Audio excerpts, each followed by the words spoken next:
ప్రజాస్పందన చూసిన తర్వాత జగన్మోహన్ రెడ్డి గారు మీ అధికారంలోకి రాకుండా ఎవరు ఆపలేరు. సో ఎవరైనా కుట్రలు చేసినా ఇవాళ జగన్మోహన్ రెడ్డి గారు ఇంతకంటే ముందు కంటే కూడా ఎక్కువ సీట్లతో మళ్ళీ ప్రభుత్వాన్ని ఫామ్ చేయబోతున్నారు. దాంట్లో ఎటువంటి సందేహం లేదు. కాబట్టి ఇటువంటి కుట్రలు, ఇటువంటి కుటీల రాజకీయాలు ఇవన్నీ కూడా ఆపితే మంచిదని చెప్పి నేను అందరికీ, ఎవరైతే ప్రతిపక్షాలు ఉన్నారో వాళ్ళందరికీ కూడా నేను మనవి చేస్తాను. ఫస్ట్ పోలీస్ ఇన్వెస్టిగేషన్ ఇమీడియట్ జరగాలి.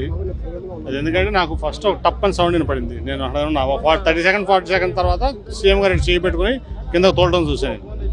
నేను ఇంకా ఇదైందనుకుంటే ఈ లోపు దెబ్బ వెళ్ళి పక్కనే వెల్లంపల్లి గారికి కూడా కంటికి చాలా తీవ్రమైన గాయం అయింది. వాళ్ళ ఇది చాలా తీవ్రమైన పరిణామం, మామూలు పరిణామం అట్లాగే ఉంది కదా. ఇప్పుడు నేను అనుకుంటే ఏంటంటే, ఇప్పుడు వివేకానంద స్కూల్ ఉంది పక్కన, టార్గెటెడ్గా చేయకపోతే అది జరగదు. అది కంపల్సరీ ఏదో కుట్ర ఉంది దీంట్లో. లోకేష్ 600 మందిని హైర్ చేసుకుని ఒక 4 ఏళ్ళ నుంచి ఇదే పనిలో ఉన్నాడు. సోషల్ మీడియాలోనే బతుకుతున్నాడు అతను. కాబట్టి అతను సోషల్ మీడియాలో ఇటువంటి పనులు చేపిస్తాడు, ఎవరి మీద చేపిస్తాను అలవాటు పడిపోయాడు అతను.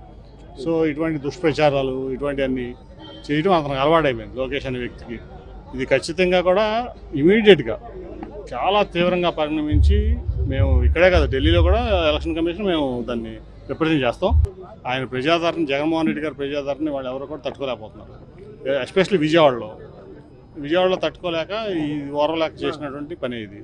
దాంట్లో ఎవరైతే ఉన్నారో దోషులను బయటికి తీయాలి.